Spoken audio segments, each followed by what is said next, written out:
It's John Pollock here, along with John Randamie and Robin Black. The UFC is back on Saturday night at the Barclays Center in Brooklyn, New York. And of course, in the state of New York, never a dull moment, but the weigh-ins on Friday morning, they kind of went much more smooth than they did in November ahead of the Madison Square Garden show, though a fight is off as Justin Willis, who had taken this heavyweight fight with Marcin Tybura on super short notice, was deemed medically unfit to compete. So that has been taken off. Willis stating that his body just shut down. He was cutting down to make the 265 limit.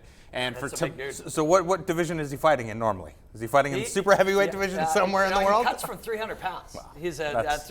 So when you're 300 pounds now and you believe that you're a mixed martial arts professional, what is the goal? What are you staying around? Because you can't be 300 pounds and be cutting now every single fight. Well, you can. A lot of people won't recommend it. They say Derek Lewis could be in around 300. And the point of weight cutting, as convoluted as it is to be bigger on fight day. So if you cut from 300 to 265, you're a little hungry, you get on the scale, and then you replenish and rehydrate and you're 300. Derek Lewis at 300 pounds is a lot to deal with. So some of these guys, but they'll get down a little closer, and to your point, 285 maybe. So you only cut 20 pounds worth of weight. That is crazy though. At 300 pounds, you're cutting more than 10% of your body weight. That is like a 170 pound man cutting 17 pounds. Well, a lot of lightweights cut 17 pounds. They start at 172 and they fight at 155. So, but it's a lot to ask a big dude who eats a lot of food. We don't see that normally. Exactly. A lot of heavyweights cutting weight. The unfortunate situation is for Tybura. He was supposed to fight Derek Lewis back in October. That was the Manila card that got scrapped. So here it is, 2 fights in a row that get yanked for him at the last minute. He will still get his show money, but Uncle nonetheless. Creepy saying boo-hoo. Wow. Yeah, that's true.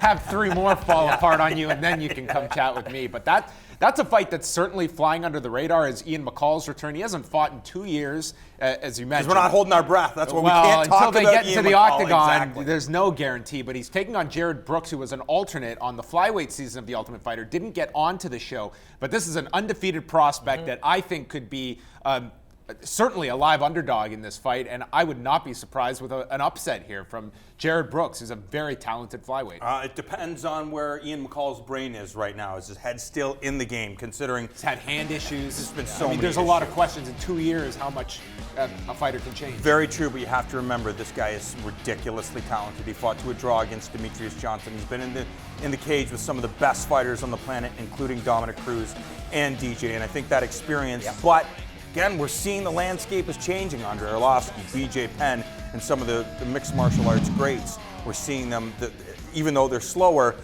they just don't have that technology. Is Ian McCall up to date and up to speed with what's going on in the younger generation? John and I talked quite a lot about Ian McCall on 5 Rounds this week. You can find it on our YouTube channel. Ian McCall and flyweight in general, the elite flyweights, they were hypermobile. They were way out in front of this change and in how people fight. And so it's a little easier, I think, for them to make that adaptation. I know Ian watches this show, and good luck, man. Like, go in there and enjoy it. Cherish this fight. He's one of the true greats at flyweight. What people don't understand is before there was flyweight in the UFC, Tachi Palace was where the best flyweights were, and he was the best of the lot. This guy's been around for a long time. He's a pioneer at the lightweights. Go in there and have fun, Ian. Yeah, Jared Brooks is also someone he's fought at 115 pounds in the past, but says he feels much better fighting at this weight at 125 pounds. I will plug our pal James Lynch, who did this great interview with Jared Brooks. If this guy comes in, he has a tremendous personality. This could be something I think the flyweight division could really utilize. He's a very entertaining fighter, and he has a great personality as well. Now, a guy everyone here is familiar with, Rick Glenn. He's going to be fighting the next Anderson Silva at one point, Felipe Nover, who's now on a card with the real Anderson Silva, and that one's going to be on Fight Pass. Rick Glenn, he had the unfortunate situation of getting a short notice fight to go against Evan Dunham in his UFC debut and went 3 rounds with him, which I would not view that as a mark against Rick Glenn. And now we're going to get to see Rick Glenn with a full camp against Felipe Nover. You say it's unfortunate, but the outcome was pretty fortunate.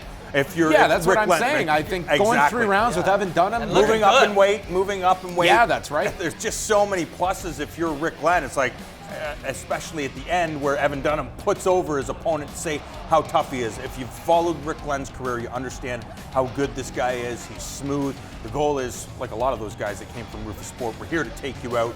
And it's just different angles. His ground game's good. His stand-up game's good. He's just one of the most exciting fighters to watch. And I'm very excited to see the UFC add this guy to their roster. Dude was badass when we commentated his fights in the Score Fighting Series, 4 years ago? Yeah, maybe longer than that. Yeah, 5 years ago maybe. So we've seen how much he's grown since then. And he's got that ornery streak and that toughness that he showed in the Dunham fight. So this fight, you want to be hyper sharp and super focused on all the things you got to do. But when you've already fought Evan Dunham at lightweight, this is a lot more of a comfortable walk to that cage to just go do that thing you know how to do. And on top of that, Nover, he wants to fight in New York. He's from New York, so there's going to be a lot of pressure on him. Just went the distance with Henan Barao. He looked really good. He did look good.